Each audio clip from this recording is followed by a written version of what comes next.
Assalamualaikum warahmatullahi wabarakatuh. Hey sob, apa kabar semuanya? Balik lagi dengan Fikri di Rethink. Oke, kita bakal bahas materi yang lebih terstruktur kali ini. Jadi kita bakal ngomongin soal tauhid. Dan kenapa kita mau ngomongin tauhid? Karena ini penting banget buat kita. Karena tauhid ini tuh sebetulnya adalah fundamental, fondasi, akar yang jadi satu struktur ketangguhan manusia di dunia. Jadi kalau saya boleh kasih judulnya itu tauhid, membedah akar ketangguhan generasi terbaik. Nah, generasi terbaik siapa sih? Ya, tentu aja generasinya Rasulullah dan sahabat-sahabatnya. Sebetulnya ini sederhana sih. Jadi kalau kita ngomongin ini sebagai sebuah pengkajian, ini simple. Kenapa simple? Karena tauhid membedah akar ketangguhan generasi terbaik ya. Akarnya tauhid tadi. Tapi ya, anyway, kita bakal masuk satu-satu. Oke, disclaimer dulu sebelum kita mulai. Uh, untuk teman-teman yang mau ikutin materinya, satu hal yang perlu dipahami sama kita semua, bahwa ilmu cuma ilmu sampai dibayar. Setelah itu, setelah dibayar maksudnya, barulah ia bisa menjadi amal. Jadi kita bisa pilih, kita mau cuma tahu atau tahu kita ini jadi amal. Kalau pengen tahu jadi amal ya silakan dibayar. Dan sebagaimana namanya ilmu, untuk jadi amal itu perlu dibayar, dan yang bayar itu tentu bukan saya, bukan yang nyampein, tapi teman-teman yang ingin mendapatkan itu. Nah, bayarnya dengan apa? Silakan bayar dengan riado, silakan bayar dengan kerja keras, silakan bayar dengan tekad yang gimana caranya ilmu ini bisa turun jadi amal. Anyway, sebelum kita mulai lagi, ah, banyak banget sebelum kita mulai, tapi kita bakal bahas ini sebelum kita bedah tentang tauhid ini. Saya akan kasih dua kabar untuk kalian semua. Yang pertama adalah kabar buruk, dan kedua adalah kabar baik. Kabar buruknya, sekarang, Maret 2026. Jadi kenapa saya bilang Maret 2026? Supaya tahu bahwa kabar buruk ini tuh bukan kabar buruk yang lagi dibuat-buat, tapi memang realnya seperti itu. Yang pertama ya, dunia memang lagi kacau. Oke, genosida di Gaza belum usai. Pembunuhan di mana-mana, genosida masih berlangsung. Kakek-kakek NPD sekarang jadi presiden, mimpin gitu. Nggak di sini, nggak di sana, ya di mana-mana. Gitu. Terusnya perang dunia ketiga mungkin akan segera terjadi, ya mungkin. Karena kita lihat eskalasinya makin naik nih.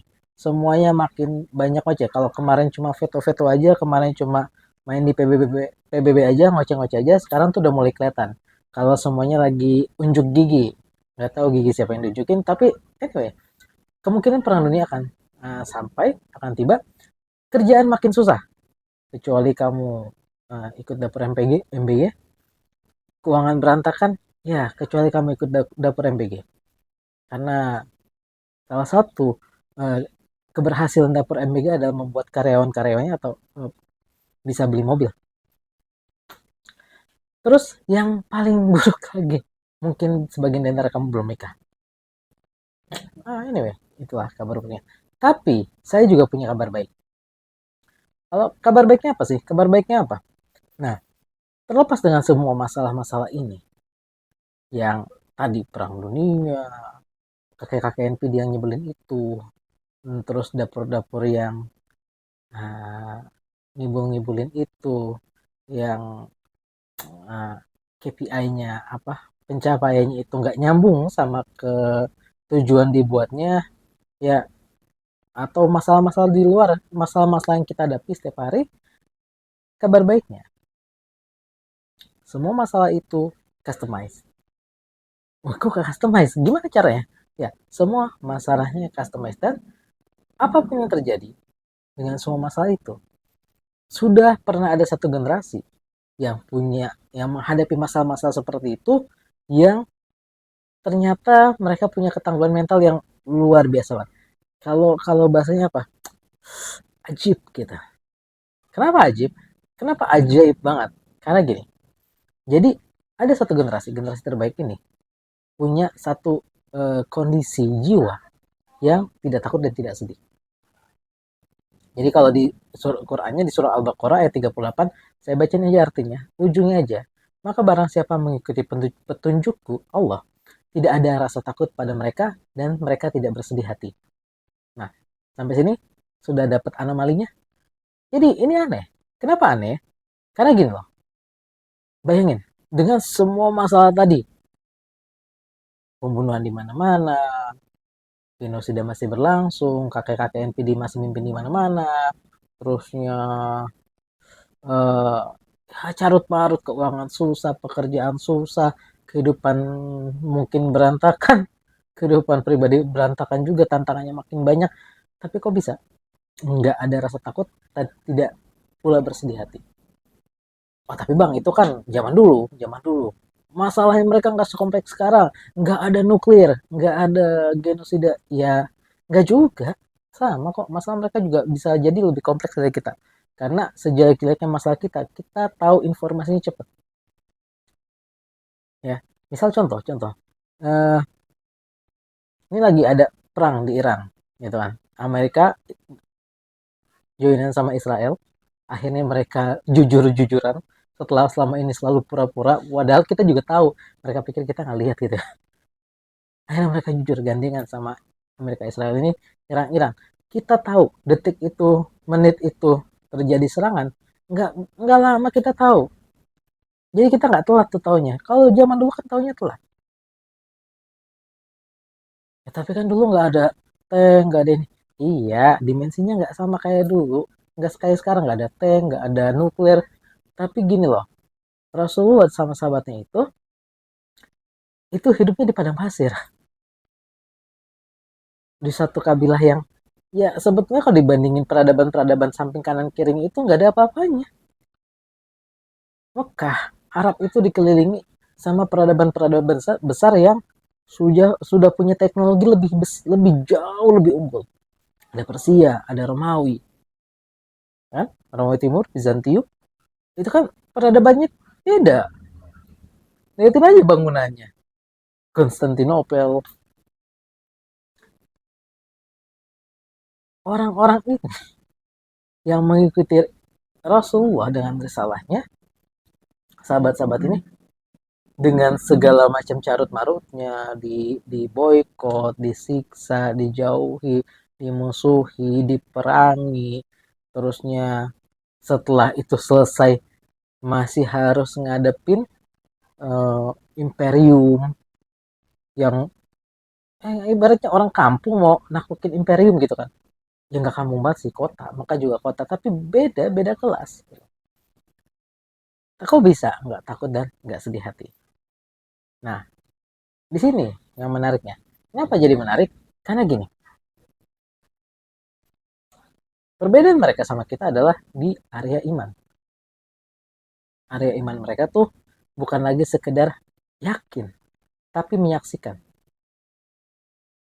Bedanya kita tuh selama ini uh, yakin gak sama Allah, yakin gitu. Tapi yakinnya yakin yakin di mulut aja. Belum yakin, kan yakin tuh ada apa sampai ainul yakin gitu kan, sampai ngelihat, yakin yang lihat sehingga bisa bersaksi kan, padahal syahadah itu kan bersaksi, aku bersaksi. Kalau bersaksi ya kita menyaksikan. Nah, apakah kita sudah menyaksikan, ya tanya masing-masing. Tapi ketika kita berbicara generasi ini nih, generasi yang luar biasa ini yang nggak takut nggak sedih itu, mereka jelas menyaksikan, mereka paham, bukan cuma sekedar yakin. Dan ketika Allah memberikan janjinya, ini jadi menarik. Janjinya apa sih? Allah kasih jaga janji di Al-Baqarah 286. Allah tidak membebani seseorang, melainkan sesuai dengan kesanggupannya. La yukallifullahu nafsan illa wus'aha. Rumus ini nih, kalau kita pahami, ini jadi kuncian banget. Kenapa kuncian banget? Karena dengan kita memahami rumus ini, yang ada di Al-Baqarah 286 ini, kita akan paham kalau sebetulnya apapun masalah kita secara personal, itu nggak akan melebihi batas kesanggupan kita. Kenapa? Karena ya Allah ngasih itu. Allah nggak tidak membebani. Ketika Allah menyatakan itu, maka itu jadi satu hukum. Beda kalau si Joni si Joko yang ngomong gitu kan, hukumnya kebalikan gitu. Enggak, Allah itu kan maha menepati janji. Zat yang maha menepati janji mengatakan Allah tidak, ia tidak membebani setiap dari kita melebihi batas kesanggupan, maka itu jadi hukum. Oh bang, bisa jadi hukum sih gimana ya? Ya bisa dong, tapi hukumnya gimana ya? Ya itu hukum. Makanya kenapa beda antara yakin sama menyaksikan? Kalau misal gini, simple gini, kamu punya kenalan yang dekat sama kamu gitu, terusnya dia baik banget dan dia selalu menepati janji, dan kenalan kamu kaya, dia selalu menepati janji. Terus dia bilang gitu, suatu hari dia bilang gini, bro, mulai besok udah nggak usah mikirin makanan, tiap hari bakal gue kirimin makanan ke rumah lo, nggak usah ribet-ribet lah, pokoknya santai aja, lo mau makan apa yang enak-enak gue kirimin. Dan ini orang, udah kalian saksiin kalau orang itu nggak pernah ingkar janji. Kira-kira ketika mendapatkan janji dari orang yang macam kayak gini, emang dia punya kesanggupan, dia kaya, terus dia nggak pernah ingkar janji, dan kalian udah nyaksiin track recordnya, ini orang nggak pernah ingkar janji, nyantai nggak, pede nggak kalau itu bakal nyampe? Kan pasti pede. Itu baru orang ya. Nah ini zat yang menepati janji. Nah itu lah. Jadi konsep ini harusnya ketika kita paham, kita selesai nih urusan kita, nggak susah, nggak takut, nggak sedih, karena kita tahu Allah udah punya janji sama kita. Masalahnya kan kita nggak paham atau kita nggak pede, emang bakal ditepati. Oh, itu kan teorinya gitu. Enggak gitu, ya karena belum menyaksikan. Nah itu tadi jadinya. Pertanyaannya sekarang yang jadi menarik adalah, kalau memang setiap beban itu customize, sudah sesuai dengan eh, apa takarannya, bahwa pasti sesuai dengan kesanggupannya, kok masih ada sih yang putus asa? Kok ada yang gagal? Kok ada yang patah? Kok ada yang bunuh diri? Ini kan jadi nggak make sense, nggak sinkron gitu. Katanya customize, katanya sudah sesuai kesanggupan, kok ada yang gagal? Kok ada yang depresi? Nah, ini hal yang perlu dipahami antara kesanggupan sama kemauan.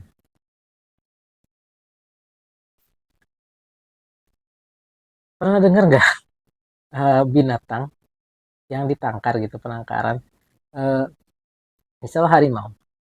Harimau dipelihara dari bayi, ditaruh di penangkaran, setiap hari dikasih makan, setiap hari dikasih dirawat, susunya dikasih pakai botol. Pertanyaannya, apakah dia akan segarang harimau yang ada di luar, yang di hutan rimba? Enggak kan? Dia akan lebih jinak. Apakah dia bisa berburu sendiri? Bisa, harusnya. Secara speknya bisa. Masalah dia mau nggak? Belum tentu dia mau. Kalau dilepas keluar, belum tentu dia mau berburu sendiri. Karena kan sudah bertahun-tahun dirawat, makanan tinggal makan, minum tinggal minum, sudah disusuin gitu kan, pakai dot segala macam. Jadi belum tentu dia mau. Dan belum tentu juga dia tahu kalau dia bisa berburu sendiri. Karena nggak ada ilmunya. Makanya kan biasanya kalau eh, hewan ini keluar dari penangkaran itu kan dikondisikan dulu, disiapkan dulu, nggak serta merta dilepas. Kalau langsung dilepas mati, pertanyaan ketika dia mati, sanggup nggak itu hewan? Sebetulnya ya sanggup, karena spek si hewannya, mau harimau kah, mau lumba-lumba, mau orca kah, atau apapun yang di pelangkaran itu, speknya bisa gitu. Permasalahannya ilmunya nggak ada, alias dia nggak tahu, atau bisa juga dia nggak mau karena kan selama ini nyaman. Itu analogi yang paling gampang.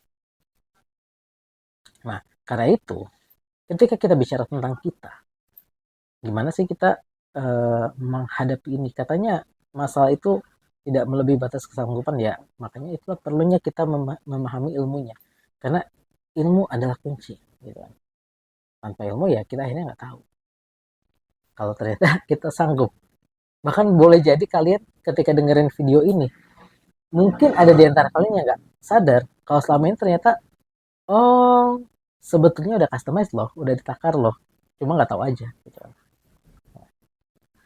Di sini saya akan kasih beberapa hal yang perlu kita pahami. Yang pertama, sehingga untuk menjadikan diri kita nyaman. Balik ke tadi kan tauhid. Ketika kita mengesahkan Allah, kita percaya dan kita menyaksikan bahwa memang Allah adalah Rob yang menciptakan alam semesta, yang menjamin seluruh urusan kita, yang menjamin rezeki kita, yang menghidupkan dan mematikan kita, yang mengatur takdir kita dan segala macam. Dan kita bersaksi dan kita menyaksikan, nggak cuma bersaksi asal-asal bersaksi, kita menyaksikan bagaimana kekuasaan Allah, bagaimana keteraturannya dan segala macamnya, tentu kita akan merasa nyaman karena semuanya itu teratur banget, semuanya terhitung, terukur. Makanya ketika kita tahu ada jaminan Allah, la yakallifullahu nafsan illa wus'aha, dengan kondisi kita mengetahui bahwa ini sesuatu yang benar, maka kita akan nyaman. Nah, supaya ini nggak jadi naratif banget, ya itu kan based on keyakinan. Saya pernah mengajukan satu apa konsep bahwa sebetulnya jaminan Allah itu eksak. Kenapa eksak? Jadi kalau Allah mengatakan la yukallifu nafsan illa wus'aha, maka itu sesuatu yang eksak. Pasti. Nggak ada tawar menawar di situ. Permasalahannya adalah ketika kita bicara eksak, how? Gimana cara ngitungnya? Gimana cara ngitung eksaknya? Eksak itu kan 1 tambah 1 sama dengan 2, 2 tambah 2 sama dengan 4 gitu kan. Sesuatu yang terukur, jelas. Nah, saya bilang gini, loh, ketika kita belum bisa ngitung, belum bisa ngukur, belum tentu itu ke eksak. Nyatanya, faktanya, 14 abad sebelum ditemukan bahwa matahari berputar pada porosnya, Allah udah ngasih tahu di Quran. 14 abad sebelum kita tahu dua lautan itu nggak bisa nyatu, Allah juga udah kasih faktanya di Quran. 14 abad, Quran udah ngasih tahu kalau tiap benda langit itu ada jalurnya masing-masing, ada manzilahnya, semuanya. 14 abad yang lalu juga Quran ngasih tahu di dalam laut tuh ada sungai. Dan berbagai macam fakta di alam yang enggak mungkin diobservasi pada masa itu. Kita baru tahu 14 abad kemudian. Kan selama 14 abad kita nggak tahu, manusia nggak paham tentang fakta-fakta tersebut, selama 14 abad kita belum menemukan, belum bisa mengamatinya dan belum bisa menemukan rumus dari pengamatan kita itu, kan matahari tetap berputar. Bulan dan benda langit tetap ada jalurnya. Lautnya nggak nyatu tuh, tetap berpisah. Sungai di bawah lautnya tetap ada. Dan berbagai macam fakta-fakta yang baru kita pahami dengan sains belakang itu tetap terjadi walaupun kita tidak tahu faktanya pada masa itu. Kita tidak tahu kebenarannya. Jadi tanpa kita tahu pun itu tetap eksak. Lah kalau nggak eksak gimana? Mataharinya muternya berantakan, suka-suka kan enggak. Itu hitungannya tepat, pasti. Eksak. Terusnya bulannya lari-lari ya enggak juga. Sama aja. Nah, kalau sekarang ada rumus dari kitab yang sama, dari sumber yang sama yang mengabarkan hal tersebut yang baru kita tahu kepastiannya, keeksakannya 14 abad kemudian. Setelah dibuktikan banyak hal tersebut ternyata eksak, maka asumsinya rumus itu pastilah eksak. Masalah kita belum menemukan, belum mampu mengamatinya dengan komprehensif, belum menemukan rumusannya, hitungannya tidak menjadikan itu tidak eksak. Sama seperti matahari yang berputar selama 14 abad walaupun kita belum tahu. Nah, di sini kita perlu paham. Jadi ketika kita menyaksikan ini, bahwa Allah memberikan jaminan seperti itu ya, Kalau orang yang paham, orang yang menyaksikan, dia kan asik gitu, karena tenang. Makanya konsep tidak takut dan tidak sedih itu jadi sesuatu yang menarik, karena ini nggak bisa didapati kalau nggak punya persaksian itu, kita tidak memahami itu gitu. Terus ada lagi apa, kita harus paham juga algoritmanya. Nah, ketika kita bicara eksak itu nggak selalu satu tambah satu sama dengan dua, nggak selalu rumus statis, ada yang bentukannya algoritma, eksak juga itu. Nah, algoritma sunatullah itu ada. Contoh ketika ada hadis qudsi, ana indadzani ala abdihi gitu kan, aku sesuai prasangka hambaku, ya sudah, berarti berprasangka baik. Oh itu LOA bang, LOA, law of attraction, mustaqim. Enggak gitu. Mustaqim mah nggak ada apa-apanya, beda konsep cuy. Karena indazoni al-abi itu beda konsep sama mustaqim. Mustaqim nggak level. Jadi jangan bilang law of attraction islami atau law of attraction syari, mustaqim syari. Enggak. Kita punya konsep yang jauh lebih itu. Karena kenapa? Ketika kalian pakai mustaqim LOA ya, ketika nggak tercapai apa? Alasannya nggak yakin, kurang yakin. Di Quran kayak gitu, ada algoritmanya. Oh, saya udah husnuzon kok sama Allah, saya berprasangka baik kok, tapi nggak tercapai-capai. Saya husnuzon ya Allah, nanti kayaknya saya bakal dapat 1 miliar. Kok saya tunggu-tungguin nggak dapat 1 miliar? Kenapa? Ntar dulu, rumusnya adalah lagi. Allah tidak akan mengubah nasib satu kaum, kecuali kaum itu mengubahnya sendiri. Jadi ada rumus gerak, disuruh gerak. Terus disuruh gerak gimana? Ya kalau belum gerak ya nggak ada hasilnya, ya wajar, normal. Emang ada rumusnya. Nggak cuma zone berprasangka baik lalu diam-diam aja, rebahan, jadi kaum rebahan, ya nggak gitu. Gerak. Oh bang, gue udah gerak nih. Udah tahu rumusnya, oke gue husnuzon. Husnuzon. Terusnya gue gerak terus. Tapi kok nggak nyampe-nyampe ya? Nggak dapat tuh 1 miliar. Ada rumusnya lagi. Makanya dibilangnya algoritma, if else ya. Kalau yang tahu lah IT ya tahu lah, paham kayak gitu. Boleh jadi kamu menyukai sesuatu padahal itu buruk buatmu, boleh jadi kamu membenci sesuatu padahal itu baik buat gitu. Allah tahu, kamu nggak tahu gitu kan, intinya gitu kan. Jadi ketika kita mendapatkan, sudah husnuzon, sudah bergerak tapi belum dapat nih, ya bisa jadi memang menurut Allah bukan itu yang terbaik. Allah kasih yang terbaik. Makanya soal ini nih, Ali bin Abi Thalib itu paling keren deh, cakep, ajib banget.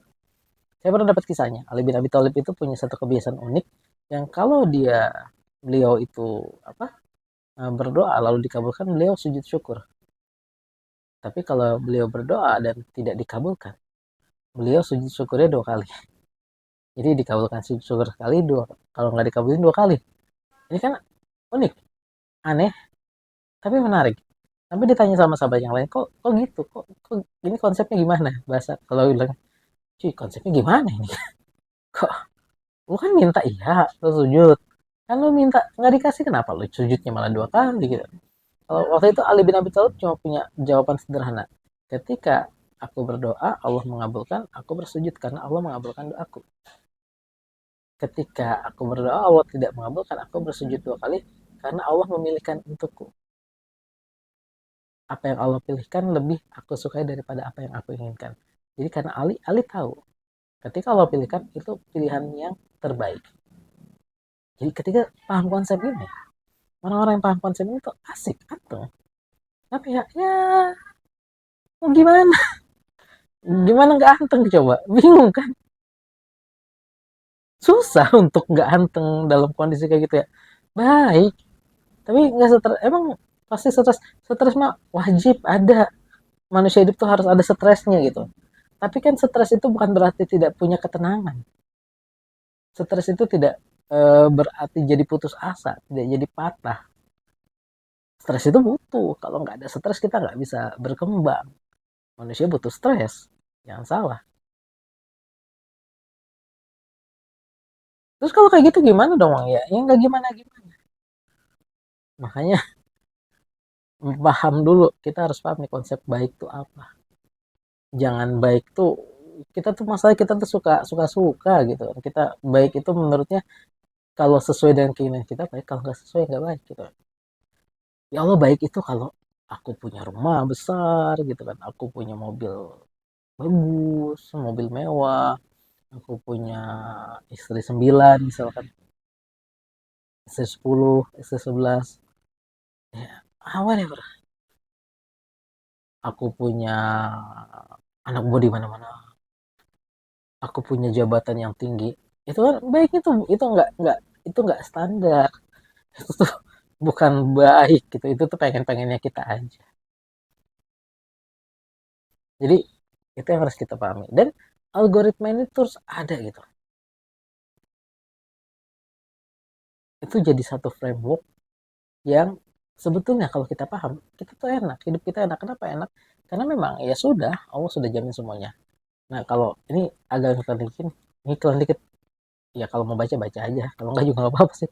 Algoritmanya udah sempat saya tulis di sini, jadi step by stepnya apa sih, walaupun saya nggak bikin bentukannya coding ya, tapi ini algoritmanya ada di sini. Anyway, kita lanjut lagi. Nah terus kalau kita bicara soal eh, apa ya, tadi kan ada kewajiban gerak. Selain kita berprasangka baik, kita punya kewajiban gerak. Dan kewajiban gerak ini tuh jangan diartikan bahwa pakai apa ya, rumus-rumusan sekarang yang sotoy-sotoy gitu. Usaha tidak akan mengkhianati hasil gitu. Apa hasil tidak akan mengkhianati usaha? Whatever lah, bolak-balik lah. Kenyataannya nggak gitu. Atau bukannya nggak gitu? Bisa jadi hasilnya itu nggak sesuai, nggak selalu semuluk, nggak sesuai dengan apa ekspektasi kita. Contoh-contoh.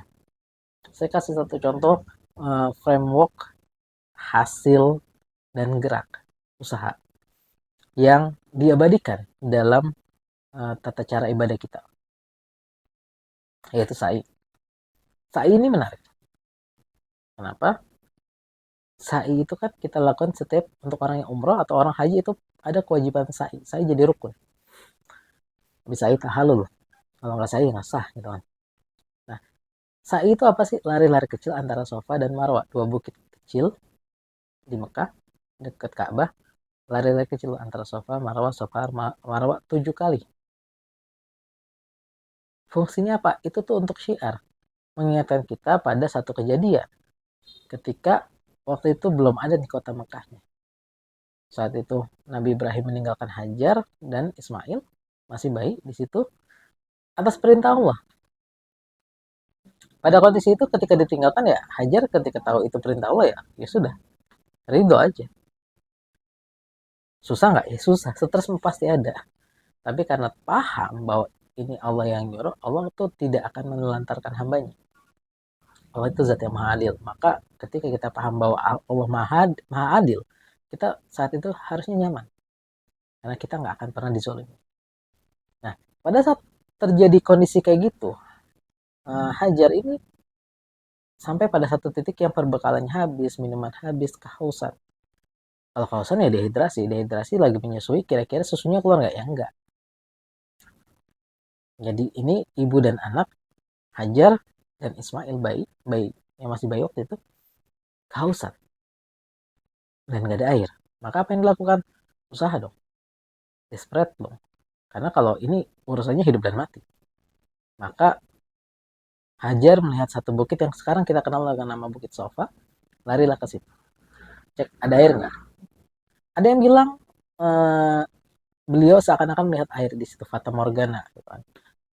Tapi entah kalau itu benar atau enggak. Tapi yang faktanya beliau lari ke tadi Sofa dan tidak ditemukan air. Lalu beliau lihat lagi ada bukit namanya Marwah. Lari ke bukit yang Marwah ini dan tidak menemukan air. Di sini ada satu pertanyaan menarik. Kalau kita, saya, kalian ada di posisi beliau, kita lari kemana habis dari situ? Kan udah lari ke sofa, nggak dapet air, lari ke marwah, nggak dapet air, kemana lagi? Saya sih yakin kita lari kemana aja, tapi bukan ke sofa. Karena kan nggak ada air. Kita lagi kaos loh, energi kita terbatas. Eh, lagi desperate, ya harus gimana caranya dapat air. Kalau ke sana udah tahu nggak ada air, ke sana lagi kan kita ngabisin energi, gitu kan. Tapi nggak, beliau lari lagi ke sofa. Anggap lari cek, nggak dapat air. Lari lagi ke marwah, anggap recheck juga, nggak dapat air. Oke, cukuplah cek recheck 2 kali. Masa habis itu beliau lari lagi ke sofa lagi, lari ke marwah lagi, sampai akhirnya lari lagi ke sofa gitu. Sampai pokoknya itu bolak-balik sampai 7 kali.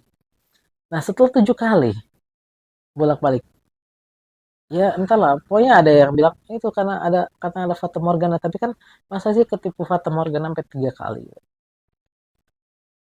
Nah setelah bolak-balik 7 kali, akhirnya ketemu air.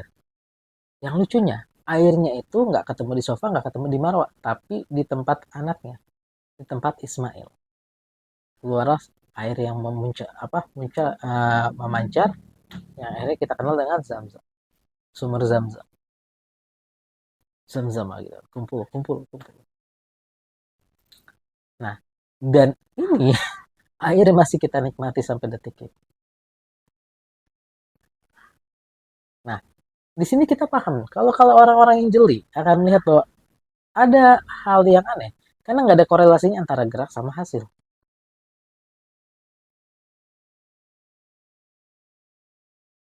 Satu-satunya korelasi adalah setelah habis jatah geraknya, sudah bergerak, sudah husnuzon, kan husnuzon dulu dong. Allah nggak akan menzalimi hambanya. Terusnya bergerak. Setelah gerak itu ya udah Allah memberikan jalan keluar. Hasilnya ada, hasil geraknya apa? Itu zam-zam yang kita nikmati sampai detik ini. Tapi ada hubungannya nggak? Sofa Marwah dan sumur zam-zam nggak ada. Lari bolak-balik sofa Marwah adanya di tempat yang lain. Nah itu nunjukin sebetulnya kita tuh punya kapasitas gerak, kita punya kemampuan untuk bergerak, tapi masalah di mana kita dapetin rezekinya, di mana kita dapetin hasilnya, nggak mesti sesuai dengan tempat gerak kita. Suka-suka Allah aja. Nah, orang yang paham kayak gini akan lebih tenang dan nyaman dalam hidup karena dia nggak terlalu pusing mikirin harus gini, siasat ini itu segala macam. Siasat tetap penting, logika tetap penting. Saya nggak bilang nggak penting, ini tetap penting, tapi tidak jadi eh, satu faktor mutlak yang menentukan. Silakan bersiasat, silakan berlogika, pakai, jangan nggak dipakai, dikasih akal sama Allah pakai gitu. Tapi karena tahu hasilnya itu benar-benar suka-suka Allah, ya tenang aja. Karena Allah nggak akan mengkhianati, Allah nggak akan zalim sama hambanya. Nah, itu tadi sekilas-sekilas saja. Nah terus apa sih hubungannya sama tauhid itu tadi gitu? Ketika kita semakin kenal sama Allah, kan gitu loh. Kita bersaksi tidak ilah selain Allah, tidak yang berhak disembah selain Allah. Tapi kalau kita nggak kenal, gimana ceritanya bersaksi? Apakah kita akan jadi tenang? Kayak tadi ketika kita kenal orang, orangnya baik, amanah, orangnya kaya, dia ngejamin kita bersaksi dia orang baik, kita menyaksikan dan dia nggak pernah ingkar janji, dia memang sekaya itu, dia mau ngasih kita, yang kita tenang karena kita bersaksi, karena kita menyaksikan, gitu kan. Kalau kita cuma yakin-yakin aja tapi kita nggak pernah menyaksikan kebesaran Allah, menyaksikan bagaimana Allah mengatur dunia ini, menyaksikan bagaimana hukum-hukum Allah ini mempengaruhi hidup kita, ya kita nggak ya nggak akan tenang lah, karena kita nggak kenal, kita sebenarnya nggak paham, kita ngaku-ngaku bersaksi aja, itu aja. Bahkan saya punya satu hipotesa yang lebih ekstrim kalau menurut saya, ya, kayaknya saya digebukin sama banyak orang nih kan, sama pakar-pakar, tapi nggak apa-apa. Ini satu hipotesa yang perlu kita pikirkan. Ini karena sering banget pertanyaan ini. Kalau Allah Maha Adil, kenapa ada orang yang lahir kaya di keluarga kaya, ada orang yang lahir di keluarga miskin, ada orang yang lahir di negara yang aman, ada orang yang lahir anak yang lahir di negara yang sedang, ya misal kayak di Gaza sekarang sedang terjadi genosida. Di mana letak keadilan Allah? Nah, ini yang suka ngaco sih. Karena kita kadang-kadang kita tuh nanya di mana letak keadilan Allah, tapi kita bilang kalau kita tanya adil itu gimana? Adil itu ya sesuai maunya kita gitu.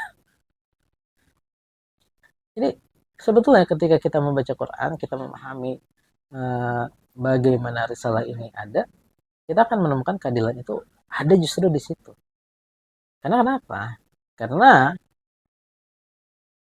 ketika kita paham bahwa dunia ini adalah satu inkubator, satu tempat ujian yang Allah ciptakan untuk kita masuk ke situ dan diuji, nanti lulus. Jadi diuji, kalau lulus ya nanti dapat reward gitu kan. Maka keadilannya itu harus sesuai dengan tujuannya. Bukan sekedar kaya semua, miskin semua, enggak. Tapi bagaimana setiap jiwa yang masuk ke dalam inkubator yang namanya dunia ini punya privilege yang sama untuk lulus dengan nilai terbaik. Untuk jadi orang yang takwa, orang yang dekat sama Allah. Gimana caranya punya privilege yang sama?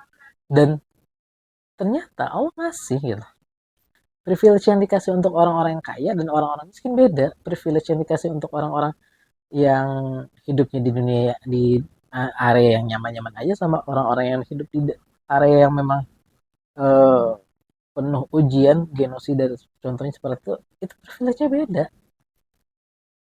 Tapi sama-sama bisa mengantarkan kita pada sampai pada puncak posisi puncak tertinggi ketika lulus.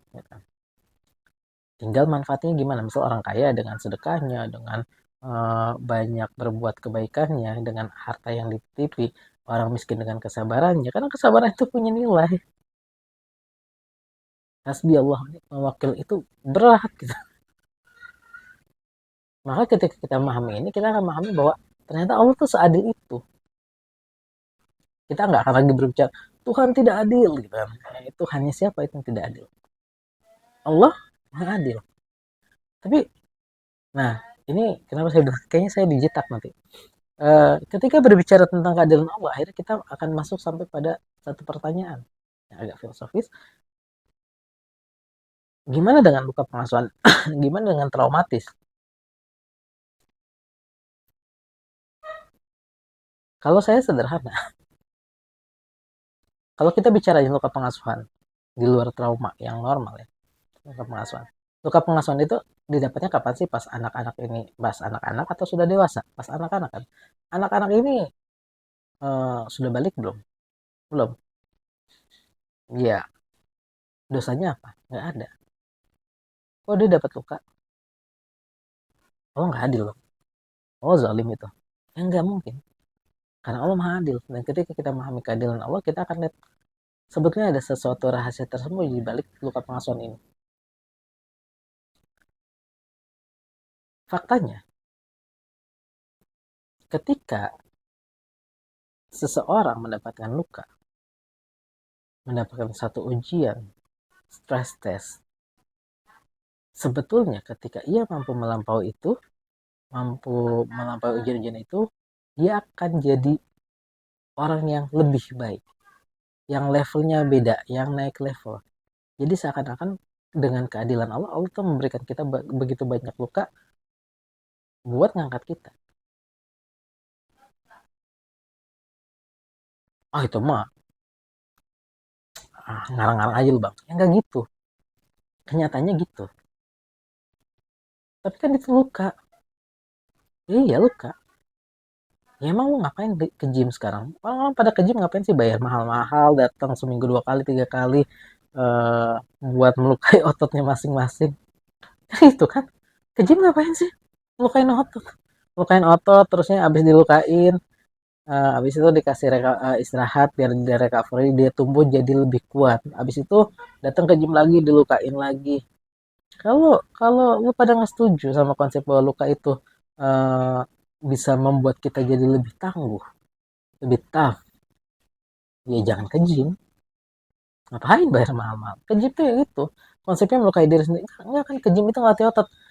Pahamin dulu ngelatih otot itu sebetulnya ngerusakin. lu bikin itu sobek, walaupun sobeknya ya nggak sampai putus gitu. Nanti setelah sobek dia akan recovery, dia jadi lebih tebal, lebih kuat, lebih tangguh, lebih tough. Nah, itu fungsi luka. Jadi sebetulnya Allah memberikan itu, eh, ya memang untuk kita. Tapi kok ada yang stres bang, ada yang bunuh diri? Ya tadi kan balik lagi.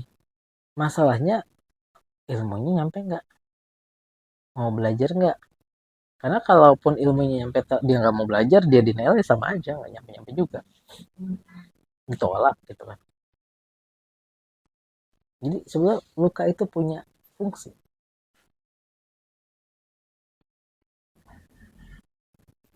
Oke. Nah terus apa? Ini udah 40 menit. Setelah ini apa? Setelah kita panjang lebar ngomong ini, terus kita mau ngapain? Ya pada akhirnya gini, ketika kita memahami, ketika kita bersaksi dengan sebenar-benarnya syahadat, bersaksi tidak ilah selain Allah, dan kita benar-benar menyaksikan, gitu kan? Benar-benar menyaksikan memang nggak ada ilah selain Allah. Maka harusnya kita, konsekuensi logisnya, kita akan sampai pada satu kondisi yang tenang, nggak takut, nggak sedih. Itu konsekuensi logis.